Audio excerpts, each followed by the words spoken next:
दोस्तों आज मैं एक्सप्लेन करने वाला हूँ हाल ही में रिलीज हुई जिगरा मूवी को, जिसकी बातें हर जगह हो रही हैं क्योंकि आलिया भट्ट ने जो एक्टिंग की है मूवी के अंदर वो काबिले तारीफ है और इसलिए आलिया भट्ट को यूं ही क्वीन गर्ल नहीं बोला जाता। तो आइए दोस्तों एक्सप्लेन करते हैं बिना देरी किए फिल्म की कहानी को। मूवी की शुरुआत होती है सत्या और उसके छोटे भाई अंकुर को दिखाते हुए। सत्या अपने छोटे भाई को जान से भी ज्यादा प्यार करती है। उनकी माँ कुछ साल पहले ही गुजर गई थी और अब वो दोनों अपने पिता के साथ रहते हैं, लेकिन एक दिन उनके साथ कुछ ऐसा होता है कि वो दोनों अनाथ हो जाते हैं। सत्या और अंकुर जब एक दिन स्कूल से घर आ रहे थे और वो दोनों जैसे ही अपने फ्लैट पर पहुंचते हैं तो वो देखते हैं कि उनके पिता ने बालकनी से छलांग लगा दी है। अपने पिता को इस हालत में देखकर अंकुर डर जाता है और सत्या अपने भाई को गले से लगा लेती है। अपने पिता की जान के बाद वो दोनों बिल्कुल अकेले पड़ चुके थे और यहाँ से हमें कहानी कुछ साल बाद दिखाई जाती है, जहाँ सत्या और अंकुर बड़े हो चुके थे। सत्या एक होटल में काम करती है और यहाँ होटल उसके बड़े पिता का है। दरअसल उसके पिता के गुजर जाने के बाद उसके बड़े पिता ने ही उनको सहारा दिया था और उन्हें पाल पोस कर बड़ा किया था और अब वो अपनी पढ़ाई पूरी करके उनके होटल में ही काम करने लगी है। अब उनके बड़े पिता की बेटी की शादी होने वाली थी और जाहिर सी बात है कि ये शादी उनके ही होटल में होने वाली है और इस शादी में उसके बड़े पिता का बेटा कबीर भी आने वाला था, जो अमेरिका में अपनी पढ़ाई कर रहा था। अब कबीर इंडिया आ चुका था। कबीर और अंकुर की बहुत अच्छी बॉन्डिंग थी, वो दोनों सगे भाइयों की तरह रहते थे। अंकुर इंजीनियरिंग कर रहा था और इसके लिए अंकुर एक स्टार्टअप प्रोजेक्ट बना रहा था और उसके बड़े पिता की बाहर की कंट्रियों से लिंक है, इसलिए वह सबसे पहले प्रोजेक्ट अपने बड़े पिता को ही दिखाने वाला था। और जब वह प्रोजेक्ट अपने बड़े पिता को दिखाता है तो उन्हें बहुत ही ज्यादा पसंद आता है। इस पर वह कबीर से कहने लगते हैं कि देख, अंकुर इंडिया में रहकर भी कितना कुछ सीख गया है और वह तुमसे ज्यादा इंटेलिजेंट है। लेकिन ये बात सुनकर कबीर गुस्सा नहीं होता, बल्कि वह खुश हो जाता है क्योंकि वह अंकुर की तरक्की से जलता नहीं बल्कि उससे प्यार करता था और वह उसे आगे जाते हुए देखना चाहता था। और इसलिए अंकुर के बड़े पिता कहते हैं कि वो अंकुर के लिए फंडिंग की बात जरूर करेंगे। यह सुनकर सत्या, अंकुर और कबीर बहुत ही ज्यादा खुश हो जाते हैं और इसी प्रोजेक्ट में और अच्छे तरीके से काम करने के लिए उसके बड़े पिता कबीर और अंकुर को एक बिजनेस ट्रिप पर हंसी दाव आइलैंड भेज देते हैं और इस आइलैंड को मलेशिया के पास दिखाया गया है। वैसे तो यह हंसी दाव कंट्री कहीं पर नहीं है, लेकिन हमें इस मूवी में उस कंट्री के बारे में इस तरह दिखाया गया है कि उस कंट्री के अंदर कोरिया की तरह रूल्स होते हैं और इससे पहले सत्या ने अपने भाई को उसने कभी अकेला नहीं छोड़ा, इसलिए वह बहुत ही ज्यादा उदास हो जाती है। वो उसे अपने से दूर नहीं भेजना चाहती थी, लेकिन सत्या अपने भाई को आगे बढ़ते हुए देखना चाहती है और इस तरह कबीर और अंकुर हंसी दाव चले जाते हैं। अब दोनों वहाँ पहुँच चुके थे। अंकुर जहाँ अपने काम में लगा रहता था, वहीं दूसरी तरफ कबीर लड़कियों के साथ पार्टी करता रहता था। एक दिन कबीर पार्टी में जा रहा था और वह जबरदस्ती अंकुर को भी अपने साथ ले जाता है। उस पार्टी में कबीर ने अपने दोस्तों से एक नशीला पदार्थ मंगवाया था और इस बारे में अंकुर को जरा से भी खबर नहीं थी। पार्टी से कबीर और अंकुर अपने होटल के लिए निकल जाते हैं। रास्ते में उन्हें एक गाड़ी में एक लड़की दिखाई देती है। कबीर उसे हाई करने लग जाता है, लेकिन वह लड़की कबीर को मिडिल फिंगर दिखाकर वहाँ से चली जाती है और कबीर अपनी गाड़ी की स्पीड और बढ़ा लेता है और उस लड़की का पीछा करने लग जाता है। अब कबीर को यह पता नहीं चलता है कि उसने सिग्नल भी तोड़ दिया है। इसके बाद पुलिस उसका पीछा करने लग जाती है और उनको रोक कर उनकी गाड़ी की चेकिंग करती है। तब पुलिस को वही नशीले पदार्थ की पुड़ियां मिल जाती हैं और तुरंत ही पुलिस अंकुर और कबीर को गिरफ्तार कर लेती है। अगले सीन में हम कबीर के पिता को देखते हैं, जिन्हें कबीर और अंकुर की गिरफ्तारी के बारे में पता चला था। वह तुरंत ही अपने लॉयर जसवंत को कॉल करते हैं और उनसे कहते हैं कि वह हंसी दाव जाकर कैसे भी करके वो कबीर और अंकुर को बचाएं। अब इस बात से उनका परिवार और सत्या बहुत ही ज्यादा परेशान थे। उसे इस बात का जरा सा भी अंदाजा नहीं था उसका भाई इतने बड़े केस में फंस सकता है, लेकिन उनके हाथ में भी कुछ नहीं था क्योंकि अब जो भी करेगा वकील ही कर सकता था। अब वकील जसवंत हंसी दाव पहुंच चुका था और वहां जाकर उसे इस बात की सच्चाई पता चल जाती है कि वह पुड़िया कबीर के पास मिली थी, न कि अंकुर के पास। और वह फोन करके कबीर के पिता को यह बात बता देता है और वह वकील से कहता है कि इस सिचुएशन में सिर्फ एक इंसान को ही बचा सकता हूँ। यदि हम सारा इल्जाम अंकुर पर डाल दें तो कबीर आसानी से बच सकता है। और कबीर के पिता भी कह देते हैं कि कैसे भी करके तुम कबीर को बचाओ, अंकुर को जो होता है होने दो। फिर वो वकील कबीर के पास जाता है। वो कहता है कि यदि तुम्हें बचना है तो तुम्हें अपना सारा इल्जाम अंकुर पर डालना होगा, तुम्हें यह बताना होगा कि वह पुड़िया अंकुर की थी। इस बात पर कबीर कहने लग जाता है कि इस बात पर तो अंकुर फंस जाएगा। इस पर वकील कहता है यदि तुम्हें बच निकलना है तो तुम्हारे पास सिर्फ यही मौका है। और फिर वह वकील वहाँ से अंकुर के पास जाता है और अब वो कबीर को बचाने के लिए यहाँ पर एक चाल चलता है। वह अंकुर से कहता है कि कबीर के पास पहले भी ऐसी पुड़िया मिल चुकी हैं, वह अमेरिका में भी ऐसे केस में फंस चुका है और यदि इस केस में एक बार फिर से फंस गया तो उसे बहुत बड़ी सजा मिलेगी, जिसके बारे में तुम सोच भी नहीं सकते। इसलिए तुम कोर्ट में कह देना कि वो पुड़िया मेरी थी और मैंने बचने के लिए वो पुड़िया कबीर के जेब में डाल दी थी। पहले तो कबीर कबीर इस बात से साफ इनकार कर देता है। फिर वह वकील कहता है कि तुम अपने भाई के लिए इतना भी नहीं कर सकते। उसके पिता ने तुम दोनों भाई बहन को जान से भी ज्यादा प्यार किया और तुम उनके बेटे के लिए इतना भी नहीं कर सकते। यदि तुम ऐसा कह दोगे तो सिर्फ तुम्हें 3 महीने की सजा होगी और उसके बाद हम तुम्हें छुड़वा लेंगे और वो लोग तुम्हें इंडिया भेज देंगे। और अंकुर इस बात के लिए मान जाता है। अंकुर को यह बात पता नहीं थी कि इस बात की उसे कितनी बड़ी सजा मिल सकती है और वह कोर्ट में वैसा ही कह देता है जैसा उसे लॉयर ने कहने को कहा था। वह सारा गुनाह अपने ऊपर डाल देता है और कबीर वहाँ से बरी हो जाता है। इसके बाद कोर्ट अपना फैसला सुनाती है और अंकुर को 3 महीने बाद मौत की सजा सुनाई गई। यह सुनकर अंकुर चीखने चिल्लाने लग जाता है क्योंकि उसे इस बात का जरा सा भी अंदाजा नहीं था। और यहाँ सत्या को यह बात पता चल जाती है कि जसवंत ने कबीर को तो बचा लिया और उसका भाई वहीं फंस गया। और सत्या फैसला करती है कि वह खुद ही अपने भाई को बचाने जाएगी। इसके लिए उसके बड़े पिता मना करते हैं लेकिन वह किसी की नहीं सुनती और वह अंशी दाव के लिए निकल जाती है। और यहाँ एयरपोर्ट पर सत्या की मुलाकात लॉयर जसवंत और कबीर से होती है। कबीर सत्या के गले लगकर रोने लग जाता है और वो उसे सॉरी बोलने लग जाता है। और जसवंत कहता है कि मैंने अंकुर को बचाने की बहुत कोशिश की लेकिन मैं बचा नहीं पाया। लेकिन सत्या इतनी भी सीधी नहीं थी। उसे सब कुछ पता था कि उसके बड़े पिता अपने बेटे को ही बचाने की पहले सोचेंगे, इसलिए उसके बड़े पिता ने ही इस वकील के साथ मिलकर कोई चाल चली है और वह उनसे कुछ नहीं कहती।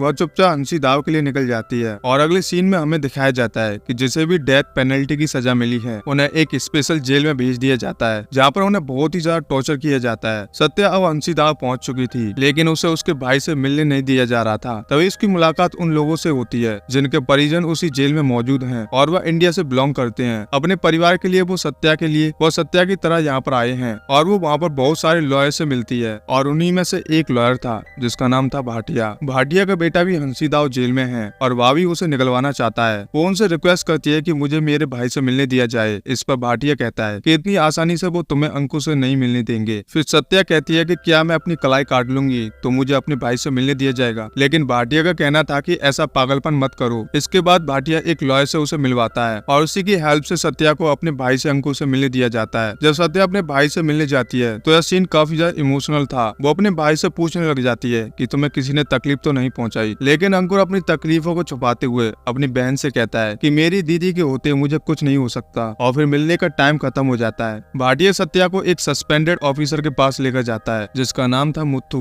वह पहले जेल का ऑफिसर हुआ करता था लेकिन उसने एक इंडियन आदमी जिसका नाम चंदन था उसको गलती से जेल में डलवा दिया था और वो बेकसूर था। उन्होंने उसे बहुत कड़ी सजा दिलवाई थी और जब उन्हें पता चला कि वह आदमी बेकसूर था तो इसी गिल्ट में उन्होंने अपनी नौकरी छोड़ दी और तब से वह चंदन को बाहर निकालने की कोशिश में लगे हुए हैं। सत्या, मुत्थू और भाटिया की बहुत अच्छी बॉन्डिंग हो चुकी थी और भाटिया टॉनी के लिए केस लड़ रहे थे और यह लोग अंकुर, टॉनी और चंदन को बाहर निकालने का एक प्लान बनाने लग जाते हैं। वो दोनों मुत्थू के पास जाते हैं लेकिन मुत्थू कहता है कि हम लोग लॉ के अगेंस्ट जाकर बच्चों को छुड़वा नहीं सकते। और दूसरी तरफ हमें अंकुर को दिखाया जाता है उसे बहुत ही ज्यादा टॉर्चर किया जा रहा था। और फिर अंकुर की भी दोस्ती टॉनी और चंदन के साथ हो चुकी थी क्योंकि वह लोग भी इंडियन से बिलोंग करते थे। टॉनी उसे बताता है कि हम लोग 2 साल से इस टनल से बाहर निकलने की कोशिश कर रहे हैं क्योंकि इस जेल के बाहर एक टनल है। हम लोग चोरी छिपे उस सुरंग को खोदते हैं, इसलिए तुम भी हमारे साथ वॉलंटियर बन जाओ। और वो सब मिलकर यह काम करने लग जाते हैं। और यहाँ सत्या और भाटिया अभी भी मुत्थू को मनाने की कोशिश कर रहे थे लेकिन वो मनाने को तैयार ही नहीं था। इस पर सत्या कहने लग जाती है कि फिर ठीक है, तुम्हारे और मेरे बीच एक फाइट होगी, जो इसमें जीत गया उसकी बात मानी जाएगी। और होता भी यही है। दोनों के बीच में बहुत ज्यादा फाइट होने लग जाती है। मुत्थू सत्या को बहुत ही ज्यादा मार पीटता है। इसी बीच सत्या के मुंह से और नाक से खून निकलने लग जाता है लेकिन उसके अंदर जो जुनून था वो मुत्थू को जीतने नहीं देता। और आखिर में सत्या ने मुत्थू को हरा दिया क्योंकि वह यहाँ हारने नहीं बल्कि अपने भाई को सही सलामत वापस ले जाने आई थी। और फिर सत्य के मुताबिक मुत्थू भी इनकी गैंग में शामिल हो जाता है। वो लोग प्लान करते हैं कि वह टॉनी और अंकुर और चंदन को किचन के रास्ते निकालेंगे। वो लोग खुदाई करेंगे और वह सीक्रेट रास्ता मुत्थू को पता था क्योंकि उसने कितने सालों तक उस जेल में काम किया था। और यहाँ अंकुर और उसके दोस्तों को किचन में बुलाया जाता है वॉलंटियर के तौर पर। अब उन लोगों को हॉस्पिटल में जाना था क्योंकि वहीं से खुदाई करनी थी। लेकिन ये लोग पुलिस वालों की बात नहीं मानते क्योंकि इनको तो टनल के पास जाना था और वहाँ पर उन्हें काम करके उसकी खुदाई करनी थी। लेकिन आज की शिफ्ट इन लोगों के किचन में थी और बात न मानने पर ऑफिसर इन तीनों को बहुत ज्यादा मारते हैं। लेकिन इन लोगों को यह बात नहीं पता थी कि किचन में जाने से ज्यादा फायदा है क्योंकि यहाँ सत्या और उनके पिता उनको किचन से ही बाहर निकालने का प्लान बना रहे हैं। और उनका प्लान अलग था और उनका प्लान अलग। फिर टॉनी कहता है कि हम लोग इस तरीके से हॉस्पिटल में नहीं जा सकते। फिर वह अपने और टॉनी और अंकुर के खाने में कुछ मिला देता है और कुछ देर के बाद उन तीनों को उल्टियां होने लग जाती हैं जिस वजह से उनको हॉस्पिटल ले जाया जाता है। और वह लोग हॉस्पिटल पहुंचकर उसी टनल से बाहर आ जाते हैं। और यह पुलिस ऑफिसर को पता चल चुका था जिसका नाम था लेंड्रा। यहाँ पर लेंड्रा एक बेरहम पुलिस ऑफिसर है। अब पुलिस उन तीनों तीनों के पीछे पड़ चुकी थी और वह लोग ज्यादा दूर भाग नहीं पाते और पुलिस उन्हें पकड़ लेती है। इसी भागा दौड़ी के बीच टॉनी को गोली लग जाती है और उस कंट्री में एक और रूल था, यदि कैदी भागता है और पकड़ा जाता है तो उसे सिर्फ 4 दिन के अंदर फांसी दे दी जाएगी। और इसी रूल के मुताबिक अब उन तीनों को 3 दिन के अंदर मौत की सजा देनी थी और अब उन तीनों की फैमिली को उनसे आखिरी बार मिलने के लिए बुलाया जाता है। सत्या अपने भाई से मिलने जाती है। वो दोनों बहुत ही ज्यादा इमोशनल हो जाते हैं। सत्या मुत्तु और भाटिया से कहने लग जाती है कि मुझे कुछ भी करके अपने भाई को बचाना है। मुझे नहीं पता कैसे करूंगी, लेकिन मुझे यह करना है, चाहे इसमें मेरी जान ही क्यों न चली जाए। वो कहने लग जाती है कि हम एक ब्लास्ट करेंगे जैसे जेल टूट जाएगा। मुत्तु इस पर कहता है कि हम कुछ इनोसेंट को बचाने के लिए बहुत सारे क्रिमिनल्स को यहाँ से छुड़वा नहीं सकते। वह एक पुलिस ऑफिसर है, इसलिए क्रिमिनल से बहुत नफरत करता है। वह कहता है तुम्हें सही गलत का पता नहीं है, तुम्हें सिर्फ अपना भाई दिख रहा है। इस पर सत्या कहती है कि हाँ, मुझे सही गलत से कोई मतलब नहीं, मुझे मतलब है तो सिर्फ अपने भाई से। और फिर मुत्तु उनका साथ छोड़ देता है। वह कहता है तुम्हें जो करना है करो। और फिर सत्या अपने मिशन के लिए निकल जाती है। वह प्लान करती है कि 4 दिन के अंदर उसे अपने भाई को बचाना है। वो जेल में बिजली बंद करने के लिए जाती है, लेकिन वह देखती है कि वहाँ पर मुत्तु पहले से ही मौजूद था, लेकिन यहाँ पर सत्या का साथ देने नहीं आया था, बल्कि वह एक पुलिस ऑफिसर के साथ आया था। वो सत्या को अरेस्ट करवाना चाहता था क्योंकि वह नहीं चाहता था कि इतने सारे क्रिमिनल्स बाहर आ जाएं। लेकिन सत्या इन सब के लिए रेडी थी और यहाँ पर मुत्तु सत्या के बीच बहुत ही बुरी तरह से फाइट होती है और सत्या मुत्तु को धक्का मारती है और मुत्तु पहाड़ से नीचे गिरकर उसकी मौत हो जाती है। और अब सत्या ने पूरी प्लानिंग की हुई थी। उसने ट्रक में कुछ सिलेंडर मंगवाए थे, यहाँ उसने बिजली की तार काट दी थी। जैसे जेल में से जनरेटर ऑन किया जाता है, वो एक के बाद एक सिलेंडर वहाँ पर फेंकने लग जाती है और फिर उसी ट्रक की वजह से एक बहुत बड़ा ब्लास्ट होता है। वहाँ पर सारे सेल्स के कमरे खुलने लग जाते हैं और सारे कैदी यहाँ वहाँ भागने लगते हैं। वो सब लोग बाहर आ चुके थे। सत्या अपने भाई को अंकुर को ढूंढने लग जाती है। तभी इंस्पेक्टर लेंडा सभी कैदियों को एक एक करके शूट करने लग जाता है। यहाँ सत्या टॉनी और अंकुर को देखती है जो वो एक सेल्स में फंसे हुए थे। सत्या वहाँ पर जाकर उन दोनों को बचा लेती है, लेकिन तभी वहाँ पर लेंडा आ जाता है। जैसे वो उन तीनों को मारने की कोशिश करता है, तभी वहाँ पर भाटिया की एंट्री होती है। वो अपनी बहन को आग के अंदर ले जाता है, उन सभी को रेस्क्यू कर लेता है। लेकिन इसी बीच लेंडा की बंदूक से एक गोली चल जाती है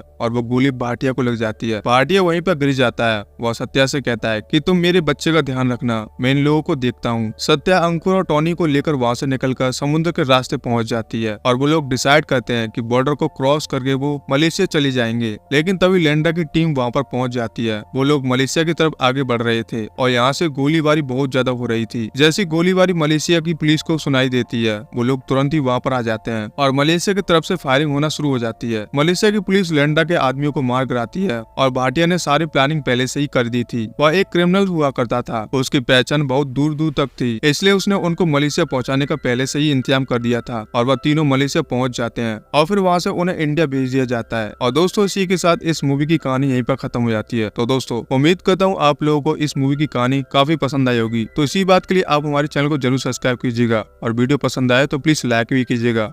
तो फिर मिलते हैं दोस्तों एक और बेहतरीन मूवी के साथ। तब तक के लिए आप हमारे चैनल को जरूर सब्सक्राइब कीजिएगा। जय हिंद दोस्तों।